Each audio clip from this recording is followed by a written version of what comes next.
As there's a drive in a deep left field by Castellanos, it will be. Oh man, it's 8 o'clock. And so that'll make it a. I don't need the spotlight. I shine just fine. Hi, I'm Karma, and yes, I am a bitch. Brav Bros.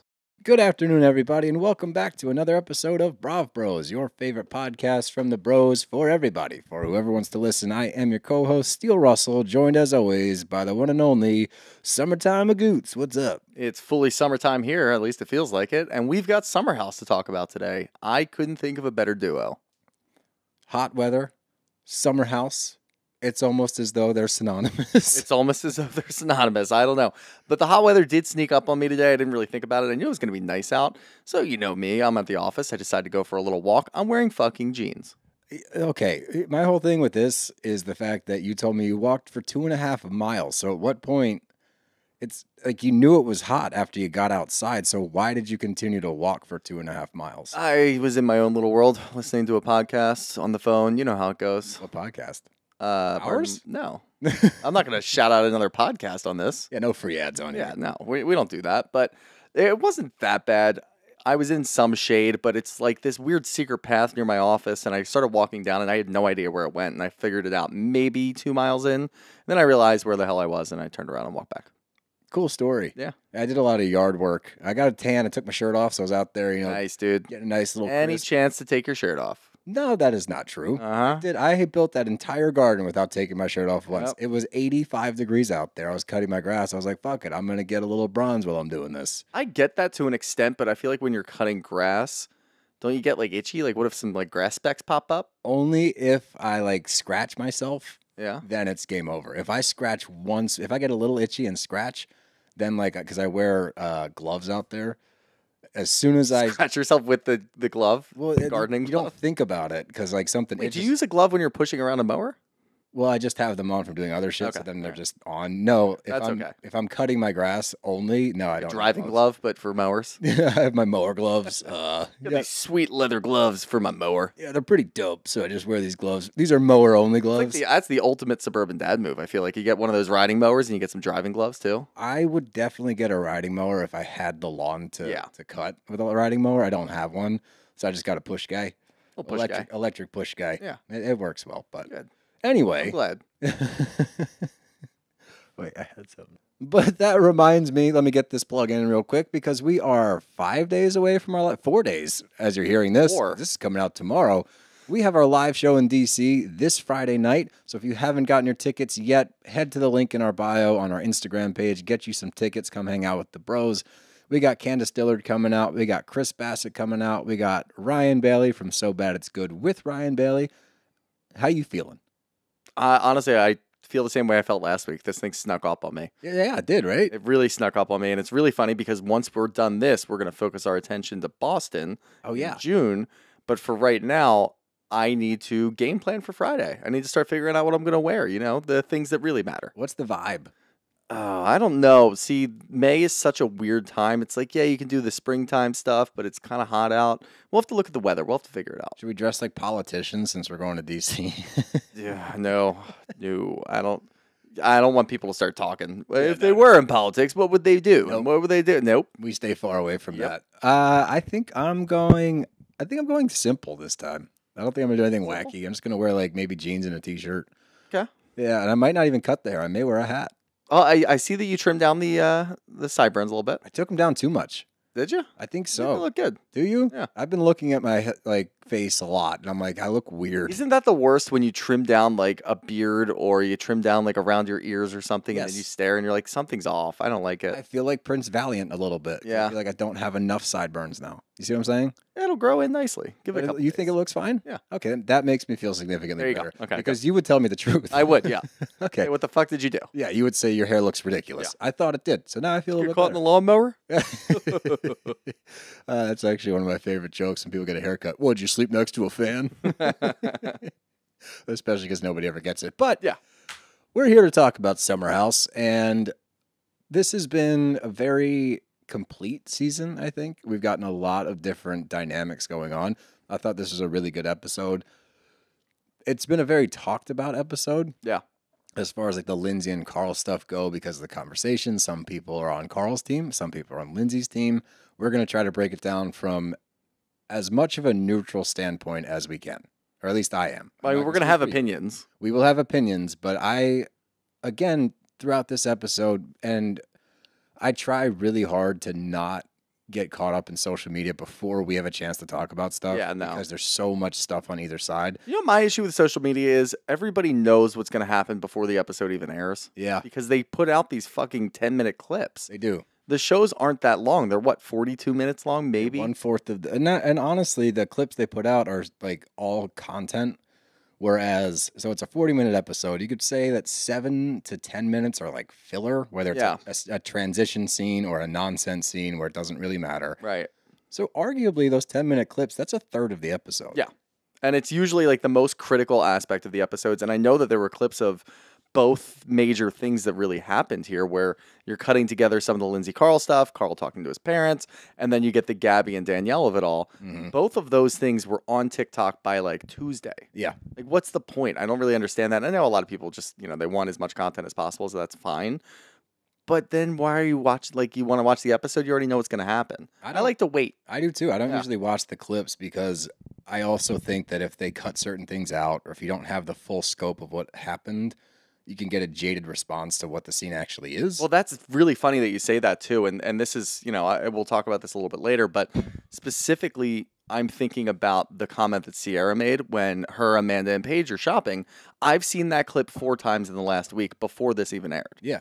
And I'm like, oh, that's very odd for Ciara to say that. Then we go and watch it, and in the context, Amanda actually finds it kind of sweet and wants to break down and cry and say, thank you for being my friend. I can't wait to talk. I thought that scene was amazing. Yeah. And I thought what Ciara said, mean, yes. Well-intentioned, absolutely. And she even admitted that it was mean immediately after, but they showed that to us so many times. That was in the mid-season trailer. Yep. It was in like scenes from next week for the last 2 weeks. Mm-hmm. It has been on TikTok. It's been on Twitter. I've seen it so many different times, and I've been wanting to get to that point. We finally get there, and it's like, okay, she immediately said it was mean. Yeah, like also she said it in a constructive way. She was using that to prove a point, and it was a very good point. Well, I think actually, it's a good like motif, if you will, for the episode. Ciara's actually Amanda's friend. So when she's saying that, it's constructive criticism, unlike somebody like Danielle saying it to Gabby, who's not friendly with them. That goes completely different. Oof. Yeah. Oof magoof. But let's jump in. And my cousin? Oof magoof. Oof magoof. We don't talk about him too much. He's had a checkered past. Yeah. Oof magoof got exiled from the Magooter family. Yes. It's like, we don't talk about Bruno. We don't talk about Oof. We don't talk about Oof. Yeah. Yeah. We need to now have an alter ego of you that's Oof magoof. We might have to have like it's pretty much like any time that I'm my own worst enemy and I do something dumb. That's Oof magoof. Next time Shoots gets like really hammered at like an Eagles game or something, maybe I'll film him and be like, here's Oof magoof. There he is. I'll make sure it's not too embarrassing. No. I don't want to embarrass my Magooter. I wouldn't give a shit. Yeah, I know. Drunk at an Eagles game? Yeah, I'm fine. Well, let's dive in. And we start out with Lindsay and Carl finishing up the conversation that we saw from last week. And even after watching this one, I'm in the same place I was last week. I think Lindsay is just trying to voice her concerns to him about, marriage stuff. And arguably, this conversation should have been had a long time ago as to what she's looking for in a marriage. She wants to potentially be a stay-at-home mom. She also just wants to see some drive from Carl where it's, going out, trying to find a job, trying to find a career. What's your future going to look like? Because your future immediately impacts my future once we get married. Right. I didn't think that she was unfounded in saying any of these things. And I also really appreciated, she's not trying to poke the bear here. She is trying to get her point across to him gently. And even at the end of it goes sorry for accidentally getting too deep into a conversation. Something like that. Something along those lines. Something along the lines of I'm not trying to make you uncomfortable. I'm sorry if this came out the wrong way. I'm not doing a good job of articulating it, which is funny because I thought that this was the best she's articulated her feelings without getting mean or without taking it too far. I think that she's well within her right to voice these concerns. Mm-hmm. I think that she did it in a constructive and friendly and constructive way. Constructive and friendly and constructive. So I really had no issue with it, and I thought that she carried herself very well. And this will come into play when we start talking about Carl's response to it later. But yeah, I'm where I was last week. I'm like, this is good. Yeah, I think that it had like all the pillars of a good conversation between two partners. agreed. Where she was cognizant of what Carl was going through and wanted to make sure that he didn't feel like she was coming from a place of anger or coming from a place of resentment. She felt bad, you know, even saying a couple different things, and then ended it with the whole, I'm really sorry that I just accidentally fell into this deep conversation with you because that wasn't my intention.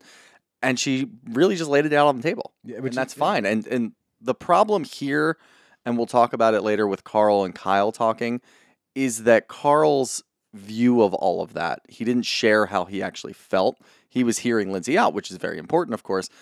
But then you can't turn around and go to your best friend and have a completely different feeling on the whole thing. Agreed. When we're sitting here watching this, and look, you're at an alien party, Lindsay's been drinking all day. This is the most partner-ish conversation that we've ever seen from Lindsay when she's drunk. Yeah. And I was fully on board with what Lindsay was saying because, look, Carl doesn't have drive right now, and I get it. He's going through a lot of shit, but you can't then start pointing the finger at her and saying, like, what are you doing?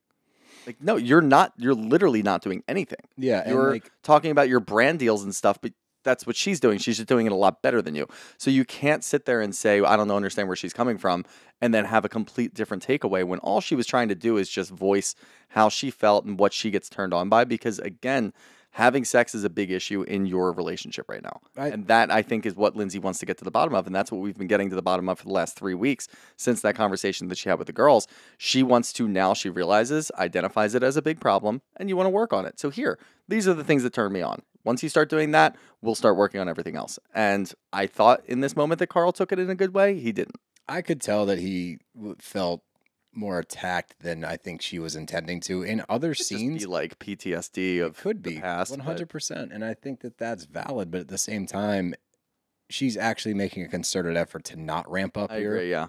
And for somebody that has a history of elevating and escalating the situation, I think she deserves even more props in this moment for being drunk, staying calm, getting her point across without being abrupt about. Like it was constructive. And she was honest too. She was. Because when he came back and said, do you not feel like I'm crushing life right now? She said no. She's like, no. And I think that the tough part there and like the dichotomy of it all, if you will, which is funny. Did you see that video I posted on our page? Which about one? That dude's like, he's like, when you you find one word. Yeah. And he uses that one. But like the dichotomy of, damn it. See, I wanted to talk about the reel that I found. About the memes. Now I forget what I wanted to say. I don't even know. Oh, that's what it was. Where in his mind, and rightfully so, like he's been taking the past year to really focus on sobriety and making steps forward in his life to try to get in the right place where he can move forward. Great. However, you have a past history of treading water, not having this drive to get a job and all of these things. So yeah, you have been killing it on the sobriety front, which is amazing. Good for you. Good job.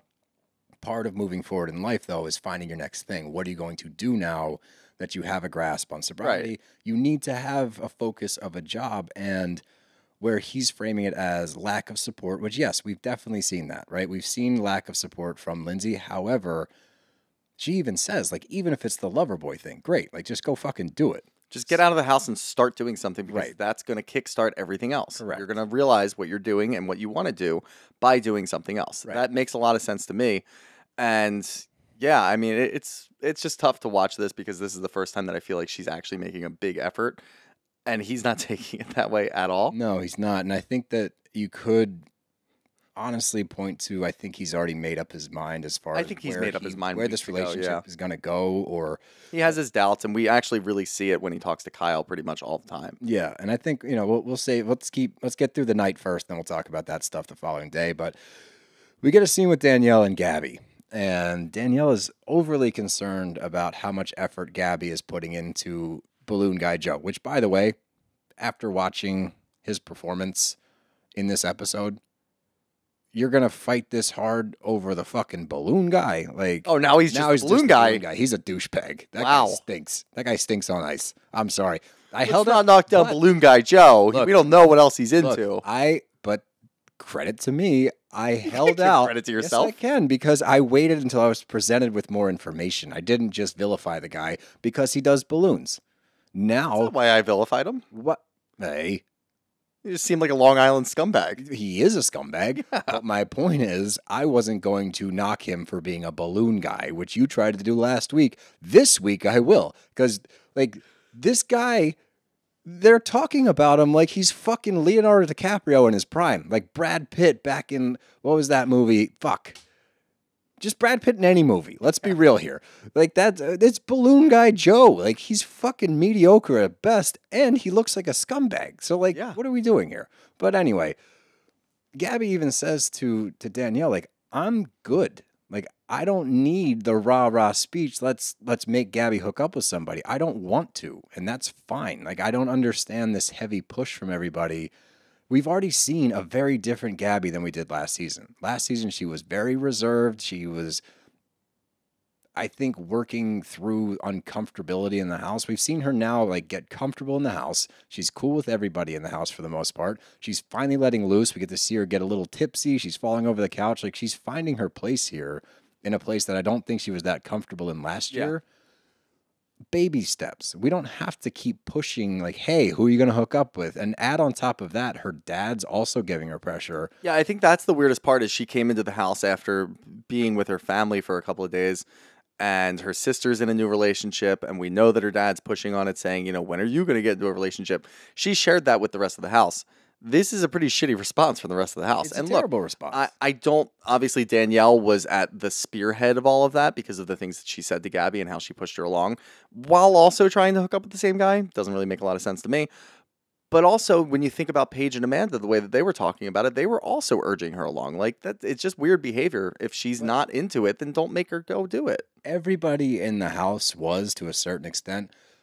I think where it was lost in translation, it's not malicious. I think that they think that it's like fun and in jest. It's like, oh, come on, Gabby, we're going to hook you up with a dude. I don't think they see it starting to compound and she's starting to get frustrated with it. And it gets to a point, and like when she finally has like a meltdown where she's like hyperventilating and breaking down in the shower, that is just a culmination of everybody in the house, her dad, and most importantly, Danielle, like shoving it down her throat and also making a competition out of it over the balloon guy. Like, it's not that fucking deep. Leave her alone.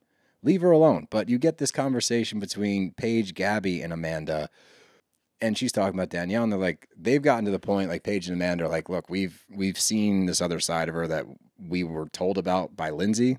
We didn't really see it last year because Lindsay was doing Lindsay stuff last year. Now that she is away from Carl and Lindsay and left to her own devices, we saw Danielle like behind the scenes for the majority of the season. And it was good. Like she was getting vindicated with the Lindsay and Carl stuff because they were showing why they shouldn't be together. All you had to do was carry that through. But instead, she kind of sets her sights on Gabby with this thing. And I don't know if it was like to me, it almost felt like, yeah, go for him, but I'm going to get the guy over you. Yeah, it's a very weird situation where if you're really friends, if one girl, and look, there's girl code out there. We probably can't speak on girl code. No, we can't. But I would imagine if one girl says, oh, I've got my eyes on that guy, everybody else should just back the fuck off. You would be like, you know what? Go at it. See what happens. Have some fun. If it doesn't work out, do you mind if I go over and do that? Instead, Danielle was doing the complete inverse of that and saying, well, I want you to go after him because I want this healthy competition. That's really weird. That makes no sense to me. I didn't. How is that fun for anyone? I don't know. But as they're talking, Paige, Gabby, and Amanda, Paige points out like she has a lot of opinions on other people's relationships, like a lot. And then Danielle enters the room, and her and Paige start talking. And this is why Paige is great, because in her confessional, she's fed up. Yeah, like we've seen it last week. She was fed up. She's fed up this week. But in the moment, she's still trying to like stay middle of the road and be like, do you see why you upset Gabby and like why this is a problem and why you consistently think that your opinion matters more than other people's? You're the moral compass of the group and you just say whatever you feel with no regard for anybody else's feelings. But flip the table. If somebody does that to you, you lose your mind. Yes. And she's like, no, I just stick up for myself. It's like, no, we've seen what happens when people challenge you back. You get really pissed really quickly. And Paige is she's not even trying to like paint you as the villain here. She is just trying to get you to understand. Like she's being pretty mellow about it until Danielle's like, well, no, like I don't see it that way. She's like, well, Gabby's in the bathroom crying because of you. You can literally hear her crying. It's not like she's in another room crying. She's 10 feet away, sobbing in the bathroom, having a panic attack. And you can't even see what the problem is. Danielle's response to that is that's dumb.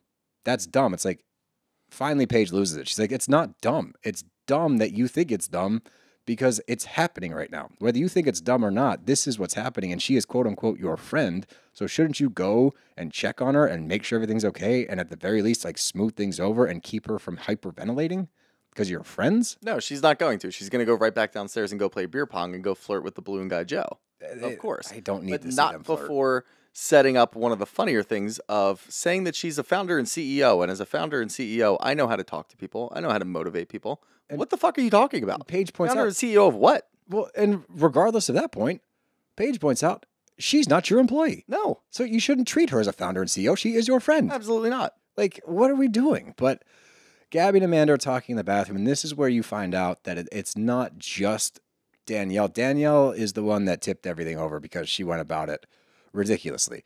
But it's the culmination, like I said, of everybody hounding her over this over and over again, Amanda included. The difference is Amanda realizes that and goes, oh my God. She's like, I'm so sorry. I didn't even see that, didn't notice it. We just were trying to be fun and helpful.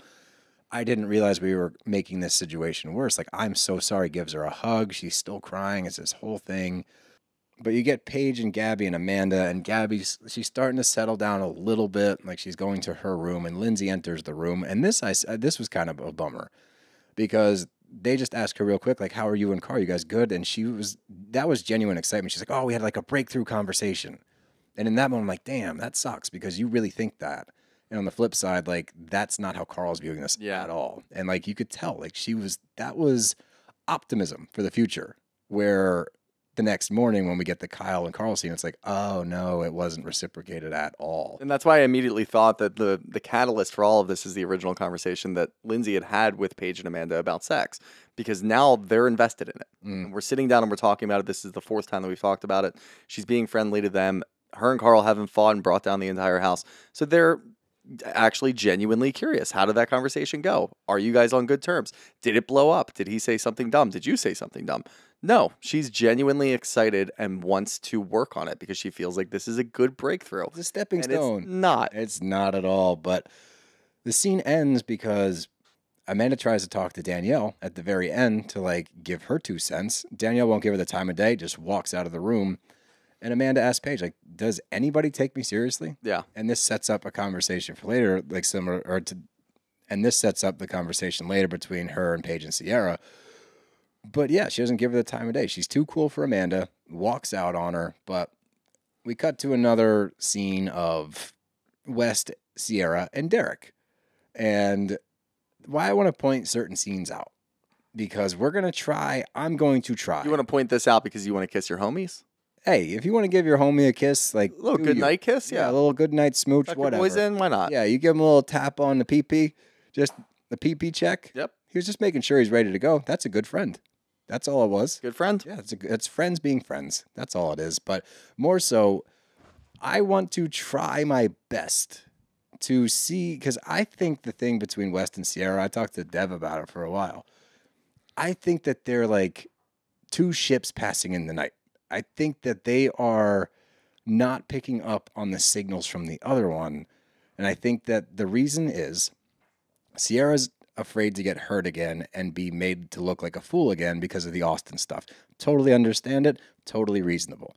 I think that West is so afraid to push this relationship at all because he's afraid if he says too much, he's going to scare her away and it's not going to pan out. So I think what's happening, and this is a good note for the ladies out there, dudes are dumb. We miss signs. We don't see the signs. If you think you're being very apparent with the signs, we probably missed most of the signs. I don't really get the vibe. I mean, if we're talking about like furthering their relationship, whether it's by sex or by labels or whatever you want to call it, every confessional that we get of Ciara, she has been steadfast in the sense of, we're just seeing how it goes. I'm having a lot of fun.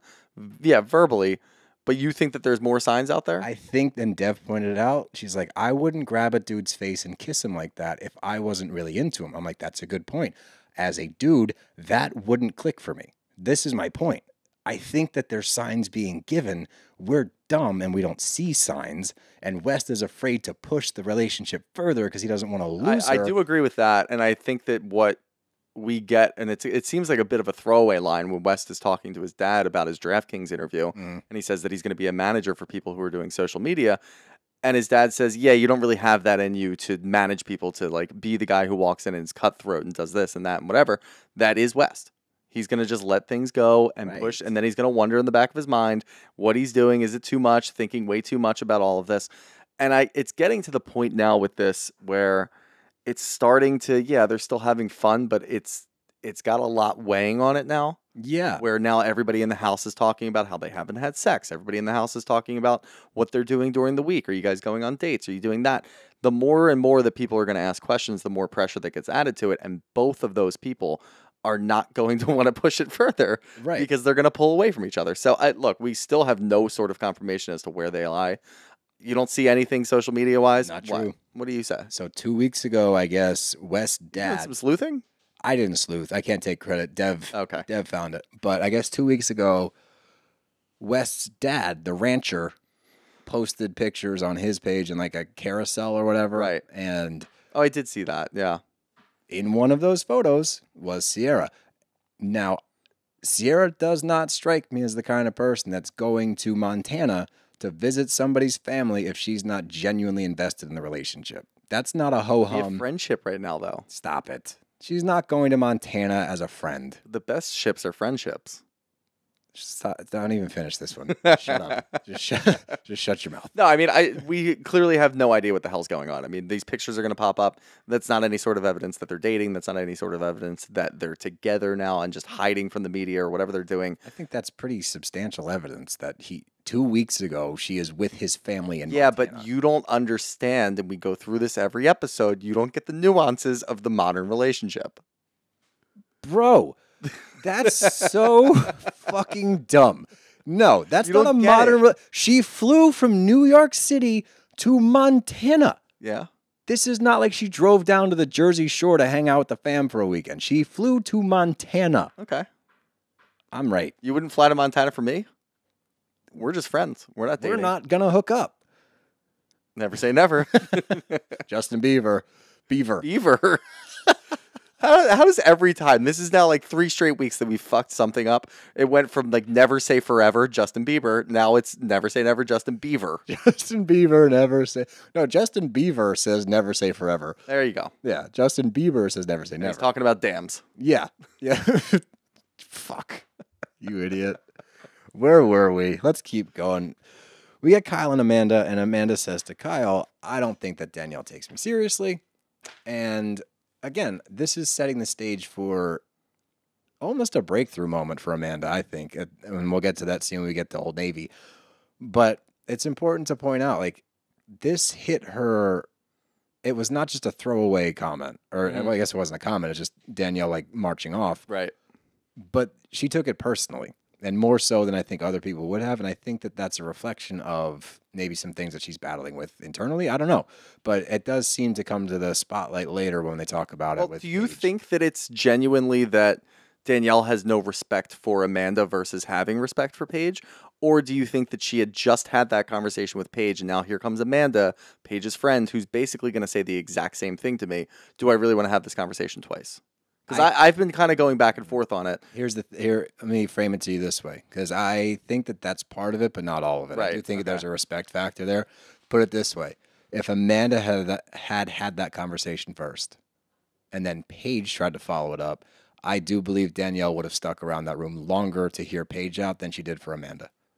Okay, I think that's fair. So that's where I see. Yes, I do think. I don't know if it's like full blown, like she doesn't take me seriously. It's just the but whole, I do believe there's a duo of Paige and Amanda. Like, are you really gonna get much different, like a different outlook or any sort of a different conversation from the two of them? Probably not. I think so. I think Amanda tends to be a little bit softer with it. I think Paige. Yeah, tends probably. Although, like, again, Paige isn't... Get more out of the conversation when Paige is doing it, though, just because she's directed. She knows, she has a goal in mind. She's trying to get you to, like, understand, and that's why I appreciate when she breaks down scenes. We need more of that, but we get back to West and Ciara. Again, these are the things I'm trying to point out. When he says to her, oh, everyone's going to meet my alien girlfriend, he's fishing. That's him fishing. He wants to see what her response is because he intentionally said girlfriend. That wasn't a Freudian slip. He says girlfriend. Her response is, why are you calling me your girlfriend? So in his head, he's going, fuck. I was hoping she would be like, aw, or something along those lines. Instead, she like, why are you calling me that? And now he's back to square one. Like, this is what I'm saying. They're fishing. They're both trying to put shit out there, and it's not. I agree. I do think that West was fishing with that comment. But it's also like they've been dating for a couple of weeks. They're not boyfriend and girlfriend. They've been dating. They're just dating. This fucking label. Don't get it. Dating thing has been going on for like 6 weeks, you idiot. It has not been 6 weeks of episodes? No. Oh, bro. They've been in this house at this point for like over 5 weekends. It is not 2 weeks. It is over potentially 2 months. They probably didn't go on their first date until like 3 weeks in. I think you just need to pump your brakes a little bit here. Look, Ciara, I'm just saying, I think that there's hints being put out on either side. I think because of their reservations, both of them have different ones. I think they're missing each other. That's all I think it is. We do agree that, let's at least agree on this. If Ciara came back to West and said, I'm all in, let's do whatever, like we're dating, let's go. He's in immediately. Yes. If West does that, I don't think Ciara does. I don't know, but I think it furthers the conversation. I think it could scare her and run her off. I don't. No, I do. think that it would force a conversation, which might lead to I don't know if I'm ready for this. Yeah. But he would at least know where they stand and see that this is more serious than he thinks it is. Maybe he's happy leaving things the way they are clearly not. Versus the possibility of it ending because he forced that conversation. This is my point, though. What's your point? Proving my point that they both have more intentions for this relationship, but both of them are scared to fuck with the other person in the relationship. Let the kids battle it out, huh? Let's see what happens. Because it's our job to analyze these things. That's why. Yeah, but you relationship nuances, I don't think you get it. If you sit here and continue to gaslight me, I'm not even gaslighting you. I'm being gaslit. We know for a fact, me and the listeners, we know that you don't get it. Look, Chevron, just because I don't believe that Chevron. Yeah, gas. That's pretty good. All right. Thanks. Just because I am like on a different planet when it comes to the label thing and what dating does or does not mean I don't understand the nuances of dating. I get it. And I'm also commenting on the nuances here. You get it, here. but you hate it. Because it's illogical. Because it's illogical. See? All right, there you go. Because it's running in circles for the sake of being able to say, we're not boyfriend and girlfriend. Are you exclusive? Yes. So your boyfriend and girl? No. Well, why? Because we don't want to label boyfriend and girlfriend. Deserves like a social media post. Then all of a sudden you're calling that. Yeah, but that's the other thing. You can post people on your story and say it's not boyfriend and girlfriend. That's a hard launch in my mind. But no, it's a story. It's not a post. Like, do you see how ridiculous?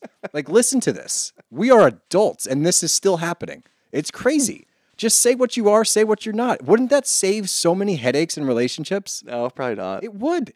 Because you know where you stand instead of playing this save you a headache. Run around. You've because got a I never liked the game. The game was so dumb to me.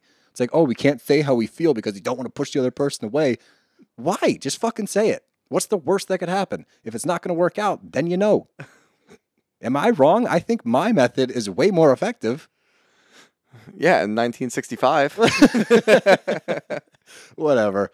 We get to the next day, and Gabby and Danielle, like, I guess, squash their beef.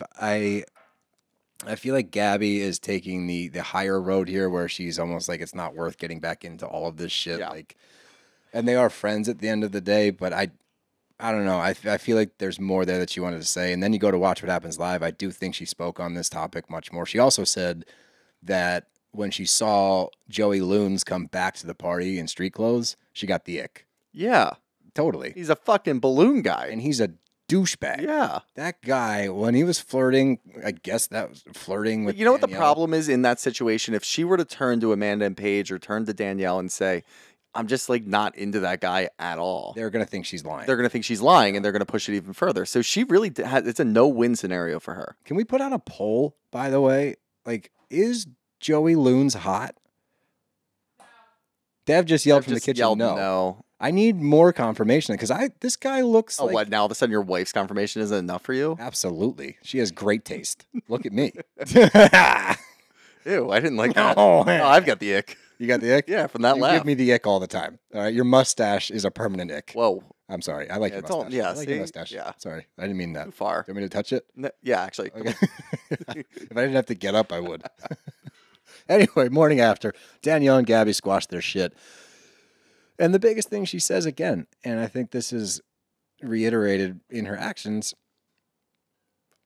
I can hook up if I want to. I have standards. I'm not out here just trying to bang somebody. And that's completely reasonable. You don't have to be. That's not her vibe. That's fine. And I think that now that she's gotten that across to the house, hopefully they'll just leave her the fuck alone and she can go about her business her own way. It's not everybody else's business. But this is where we get to the Kyle and Carl conversation. And big props to Kyle, honestly. He shouldn't get big props for this. This is like a standard thing that you should do for your wife that doesn't want to go to Montauk. Yeah.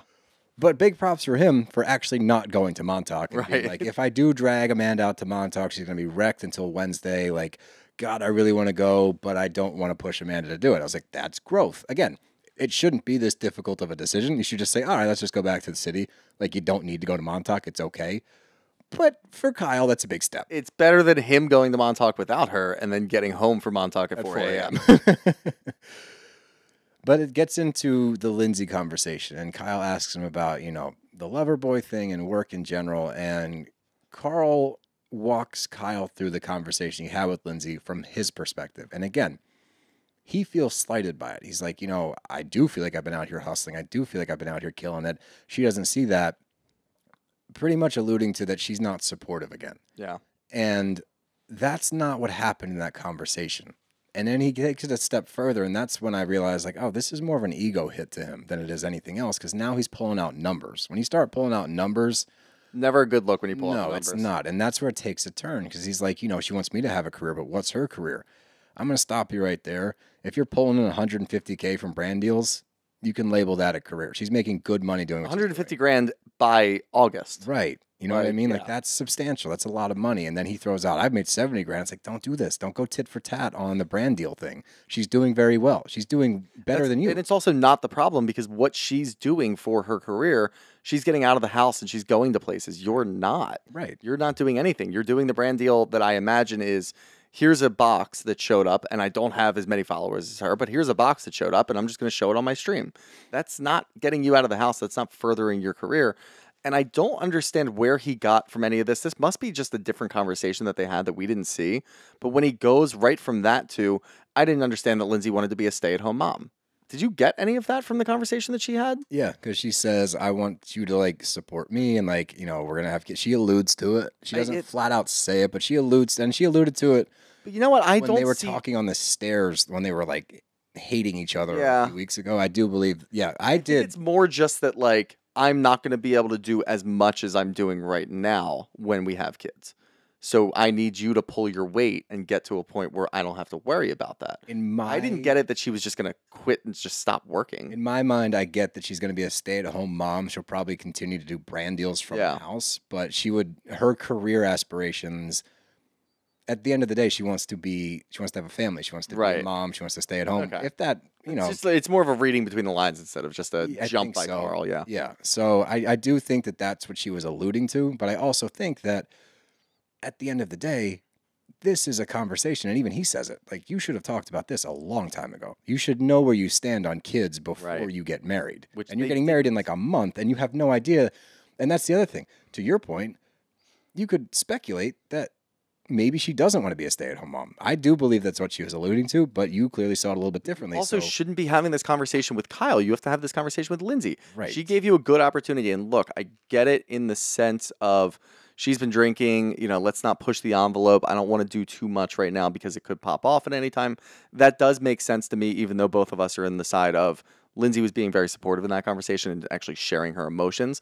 But do not go to Kyle the very next day. And this brings us all the way back to Carl's already really made his decision. He's already leaning that way. He's already doing a lot.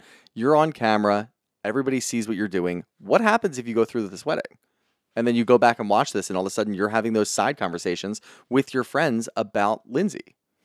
It's not a good look. We don't. For all Lindsay does, at least the majority of her mean shit is directly at Carl. See, that's where I'm gonna. You think she's talking behind his back? We've seen her talk, the sex talk. But she didn't seem upset about that. She seemed like I don't think just she like seems leaning on. upset, but I think that she's not bringing that up out of nowhere. That's not just a ho-hum conversation. I'm not trying to say, because I'm on the same page as you here. I think that this was not the right move, was to go to Kyle. I do think that the conversation with your parents at the end, I mean, people can say, we'll get there, and I'll tell you my opinions on that.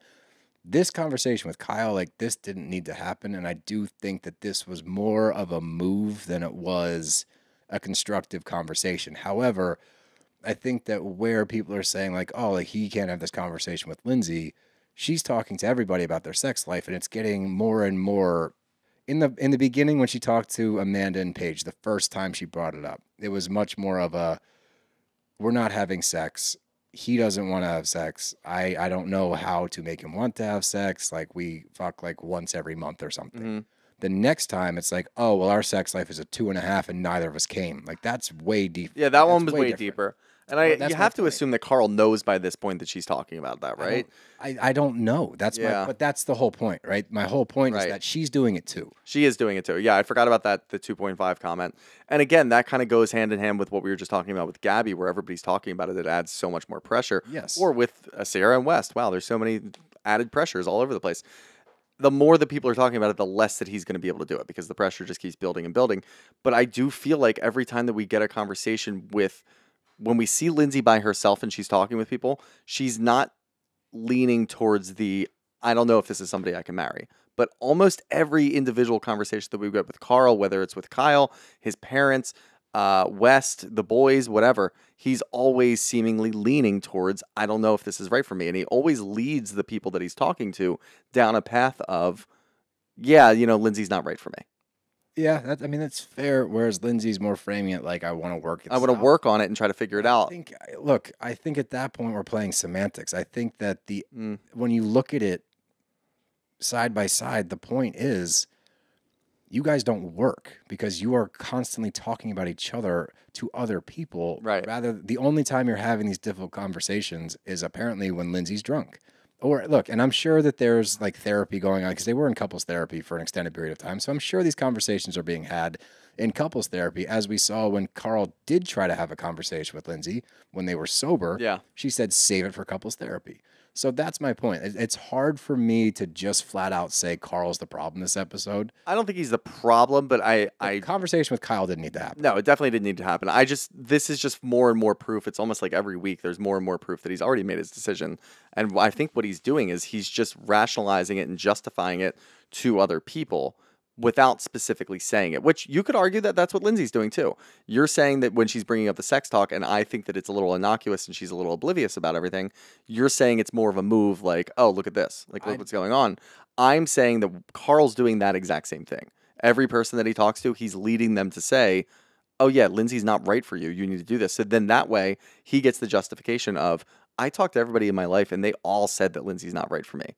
But every conversation is framed with, look at all this crazy shit that Lindsay's done to me. Yeah, and you could argue that he's doing that to just feel supported or to work through his shit. You could argue that Lindsay's doing the same thing to try to find, and that's what, again, trying to stay as middle of the road as I can, just for this specific episode. I do think that at the end of the day, what you're seeing is these two did not need to be together. No, they never did. Like, that's the bottom line. The fact that you don't know what each other want and you've been friends for so long, you dated twice, now you're engaged, and the entire summer last year was an absolute shit show and you were trying to figure it out. The beginning of this summer was a shit show between the two of you. Nobody else really got involved in it because they don't want to. Like, you really haven't seen any growth by either of them in this relationship. So what the fuck, like, what do you think the marriage is going to solve? That's what Lou says later, and we'll get there, but... Shout out Lou. Shout out Lou. But we get back to the city and the girls are going shopping at Old Navy. That was clearly sponsored by Old Navy, right? I don't know. That's definitely the first time that we've seen Old Navy on any Bravo show ever. I love Old Navy. Sure. I'm just going to flat out say that. They've got good stuff. My only Old Navy issue is, like, they have great t-shirts and they have great shorts and stuff like that. But after like 3 times, 4 times through the wash, especially the t-shirts, like, significant shrinkage. Significant. Well, there's a reason why those t-shirts are like $8. No, I know. I understand what I'm purchasing. Like, I get what I'm getting. I don't even think that they need that sort of slander. What are you doing to them? I'm not slandering them. I'm saying that's my own... I'm a avid Old Navy shopper. I'm Yeah. saying that's my only drawback to Old Navy is when I buy the shirts, I buy them knowing this is going to be Devin's sleeping shirt at some point because it's no longer going to fit me. And it takes a You know lot. what you need to do? What? You need to get outside and you need to build yourself a little drying line, and then you can dry your Old Navy shirts out there. I've done the hang dry with they still like when they're in the wash, they just shrink. How about that? They're $8. That's why. $8 shirts, huh? They're great for a little while. Yep. Their pants are awesome. I wear their pants for a long time. I wear their pants for a long time. Wear their pants for a long time. My cooking uniform, if you will, when I go to my private dinners, I wear joggers, like khaki joggers that I got from Old Navy. How about that? I've worn them for 2 years straight. Not sponsored by Old Navy. Not at all. I just want to make sure I pump up Old Navy because you think I'm slandering them. But they start talking about West, and Paige is like, I think Ciara's in love because you went all the way to Montauk, and instead of going back to the city, and you actually ended up having to drive further. Once again, signs missed. West isn't seeing that. West doesn't understand that. He's not putting the two together, that she's showing me signs because this is furthering our relationship. She wouldn't have done that for anybody else, ever. And she's doing it for you. West misses it right over his head. This is my point. Because he's afraid to lose her, he won't say how he feels about her. Because she's afraid that he's going to make her look stupid, she doesn't want to put a firm stance on the relationship. 2 ships passing in the night. Okay. Thank you. But this is where we get into Amanda and, they preface it with the Danielle conversation of, I don't think that she respects me, this and that. Ciara just flat out says to her, do you think that you have an identity outside of Kyle and Loverboy? And it's silence. It's just silence for a second. And Ciara just goes, because I don't. And they start, both of them, Ciara and Paige, start to like pump her up a little bit where it's like, look, you're amazing. Like you designed everything for Loverboy. The entire visuals of Loverboy are all you. You are, I had no idea that she put money into Loverboy early on. Right. And she doesn't get enough credit, and not just from Kyle, but just in general. And they take it deeper where Paige is saying, look, I think that you could do anything you wanted in a creative space. I think that you hold yourself back, honestly. And I think that this is a tough conversation, but this shows you that these are your real friends. The fact that Ciara would say that to you, which, yeah, I'm sure it stung a little bit to say you have no identity, but the only reason I'm telling you that is because you're so incredible, you should be doing more. You would be amazing at being a creative director for a company. It comes out that Amanda wants to design swimsuits or be a fashion designer in some regard. Go do that. And these two are just trying to show her, this is how we see you. You're incredible. The way you see yourself is limited. And I think that this is as real of a friendship as you're going to get. It definitely is. And I think at the end of the day, Amanda needs to sit down with Danielle and thank her. You started all of this. Now I get to go find my identity, and I need to figure out what I can do after all of this. Think you give her credit. Thanks for being an asshole. No, don't give her credit. That's not fair. But it's a cool scene, honestly. It's a really cool scene. Yeah, I mean, how often do we actually get something like that where we can tell, all right, these people are real friends? Genuine. Like, we see so many different things. Usually the shows like VPR, show like Southern Charm, where they are friends to an extent. You can see them hanging out together or whatever. But when it comes down to like the nitty gritty and when it comes down to like a serious conversation, we don't really see a lot of these. We don't see a lot of true friends on these shows. And this was one of those moments. And we already talked about how it was guised as Ciara was talking shit on Amanda to her face. And it wasn't like that at all. No. She just wanted to hit her with a little hard truth and then immediately pumped her up. And Amanda loved it. Amanda needed to hear it so that she could hopefully see herself through the lens of what Paige and Ciara see. And what Paige says to her is, I think, really important. She's like, I don't want you to look back in 10, 20 years, whatever, with 2, 3 kids and be like, man, I wish I had done this. When you are more than capable of doing it. It's not even like, oh, why don't you take a shot and go for it? You have a resume now. You have a portfolio. Look what you did with Loverboy. I think that if anything, she's probably a little concerned about what Kyle would do. Like, is Kyle going to be supportive of that? Or is he going to be like, no, we really need you a Loverboy? And I think that that is a great test of, are you guys actually on the same page? Will he, Kyle... Did you like the placement of the very next scene where we get to see Amanda in the Loverboy office actually like dictating some things? That was before that scene. Was it? Yeah. I thought it was right after that. this. No, that was previously. That was right when they left. So they led into it. Even better. They led into it. And I think that, honestly, that is the best way to see. We've watched Amanda be supportive of Kyle. Right. Year in, year out, put up with all of his bullshit, still stick by him. Will he reciprocate?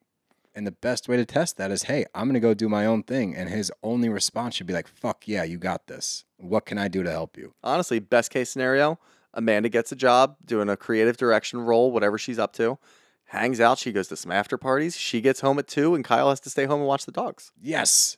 That's what we want. Full circle. Yeah, I would love Then to we get see to that do this scene. whole thing again next year, but with reverse. That would be fun. I'm down. I'm all in. I'm for into that. Yeah. But the last scene, and this is what's been talked about so much on social media that it was hard to not read some of the stuff going on, but we get the conversation between Carl, Sharon, and Lou. Sharon's his mom, Lou's his stepdad. And love the story. Sharon and Lou met online. Hell yeah. Fuck yeah. They got married back in 2020. We find out that Carl's brother passed shortly, I think a week after that, right? yeah. So as a family, especially, I think that this probably shifted the dynamic drastically as far as coming together and figuring out how to move forward as a familial unit. Because he said, I had to get used to this modern family setup that we have. But I would imagine that going through something with your stepdad, with your mom, this would bring them all closer together. So, 'cause I think that reflects in the scene that we watch, because the relationship that Lou and Carl clearly have, for Lou to be able to say this shit to Carl. Yeah, like less than 4 years in, too. Like, they just got married in 2020, so Right. you could tell that Carl was sitting there in full respect. Lou was talking to him as his dad. Love to see that. Not the real father, the father that stepped up. Hey, I love that line. Always love that line. And he's sitting there just really, like, breaking it down. And I know that, I just kind of went on a whole spiel about how Carl leads people down, but it sounds like his parents are involved in everything. And at the end of the day, that is truly what happens. I mean, you're in a shitty relationship, you have a shitty friendship, whatever you're doing. The people that you can trust the most, you talk to them the most. And he says that he talks to his mom all the time. He wishes that maybe he didn't say, all right, yeah, we just went through a big fight. But he got to the point, and this is something that we didn't know, he got to the point right around Memorial Day weekend where he went back home. He went back home. For a few days, he said. For a few days. Like, he needed to cool off and go all the way back to Pittsburgh, which, yeah, it's not that far, but he had to go home to the comfort of his own home and his own mom and his stepdad to try to get away from Lindsay, because there's so much going on, and they had a huge fight beforehand. And this is very clear and cut as to what's going on in this relationship and how it just doesn't work. Yeah, and I think this conversation looks a whole lot different as far as how it was received by the audience, because it's fairly split. Yeah. Honestly, a lot of people are saying, I see where Carl's coming from. A lot of people are saying, see, he's putting pieces in place to break up with Lindsay. I agree with that for the friends, but this is parents. I agree, and that's... And look, I get it, it's on camera, whatever, but this is still important, and look, it's reality TV, so we're going to see it.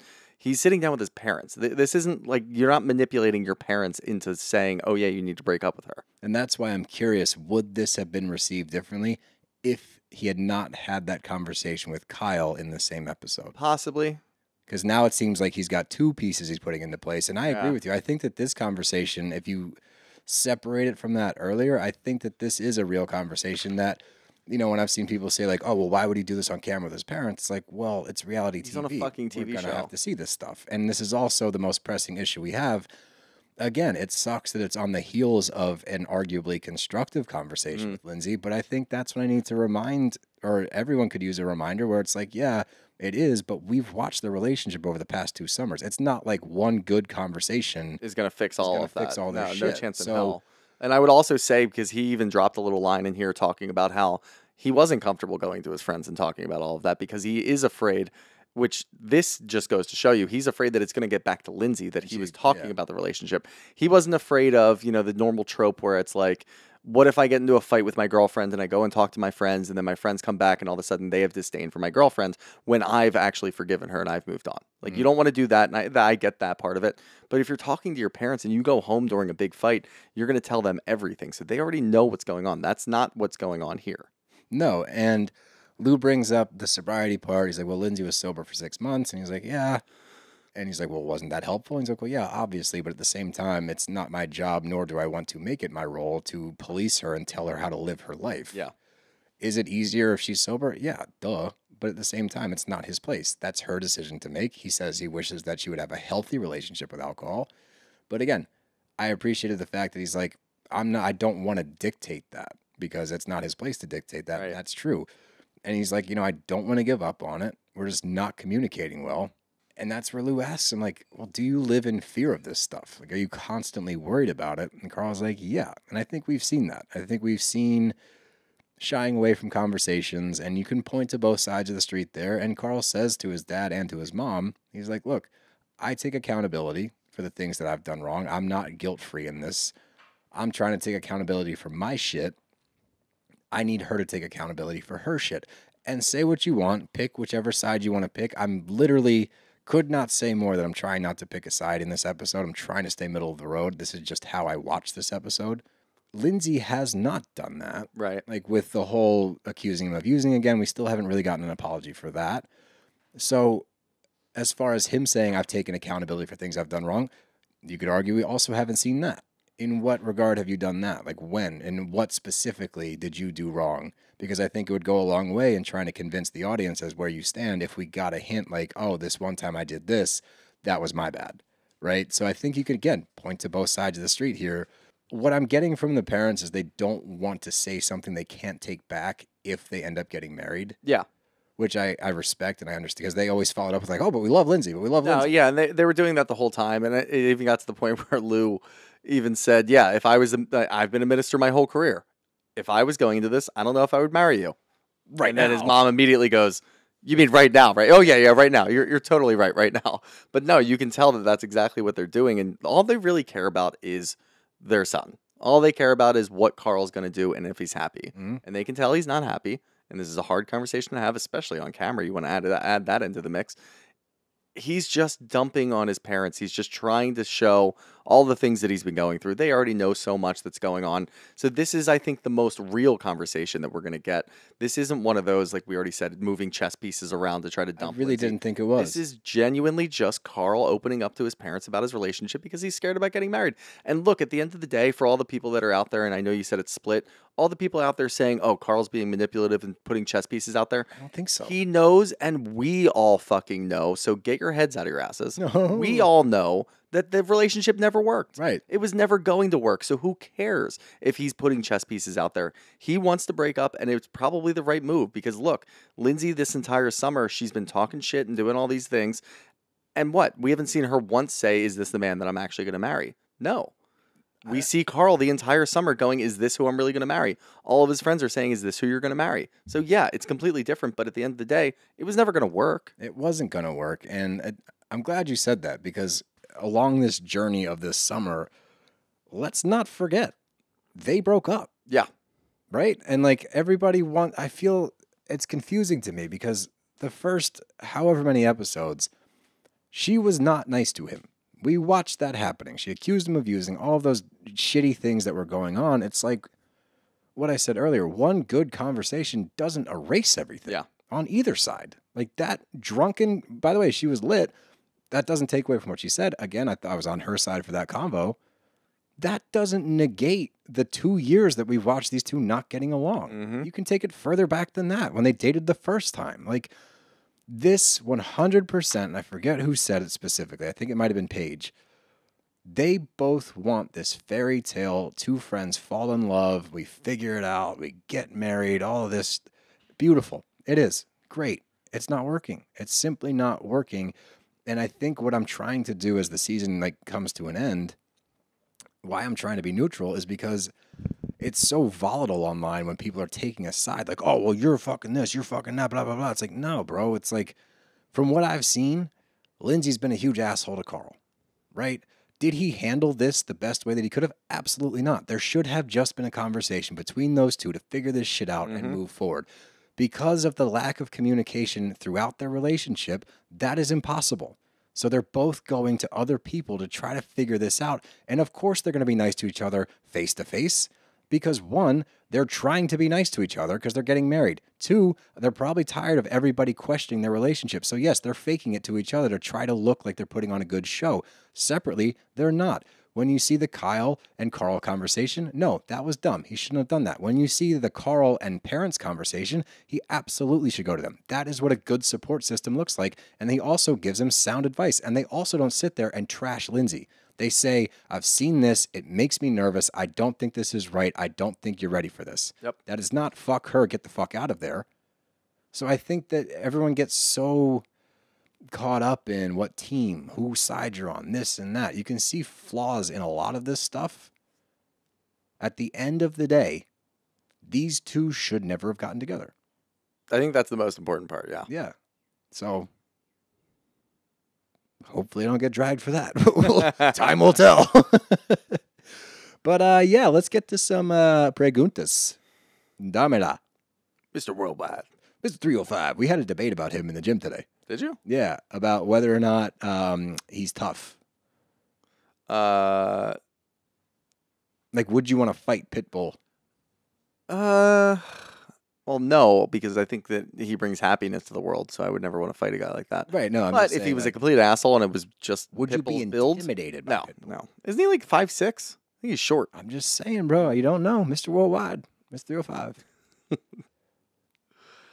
All right, let's get into some questions here. Jazz and A said, on a scale of 1 to 10, how hot do you think Joey Balloons is? The 2. 4. Yeah, no, a 4. 2.5.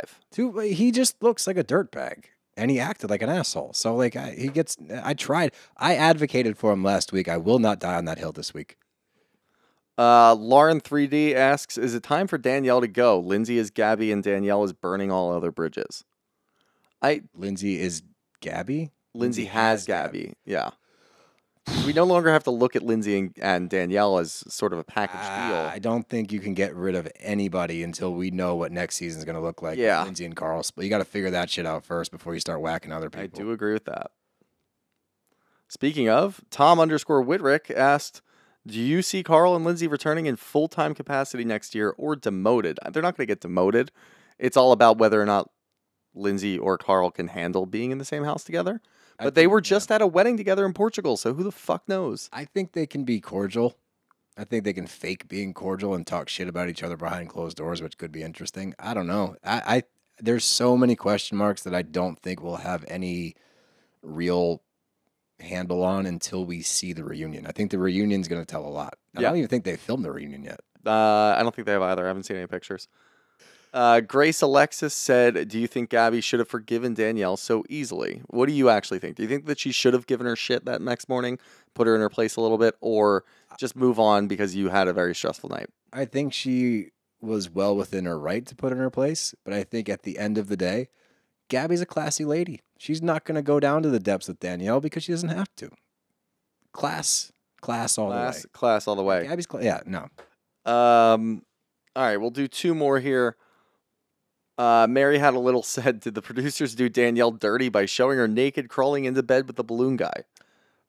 I was shocked with everything they showed in that scene. There was a lot going on in that scene. We don't like to talk about those. One, put a fucking towel over the camera. Yeah, bro. Like, come on, how long have you been on this show? Like, I don't know why.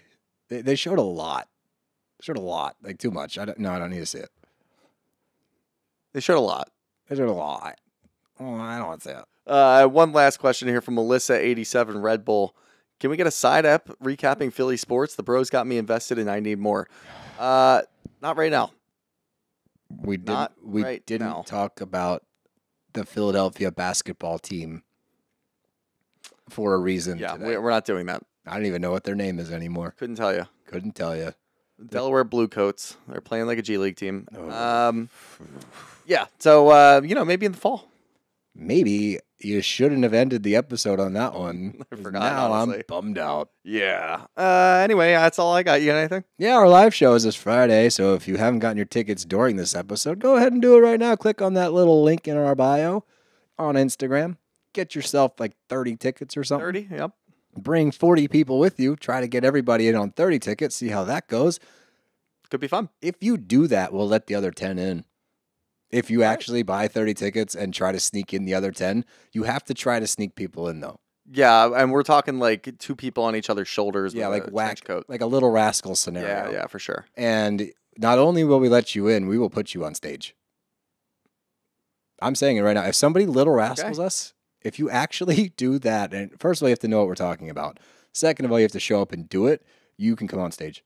All right. For I'm in on that. For 20 seconds. Let me just... Yeah. You can't stay up there. You got a tight show. Yeah, but you can walk up there. Anything else? Nope. Bravo's out here.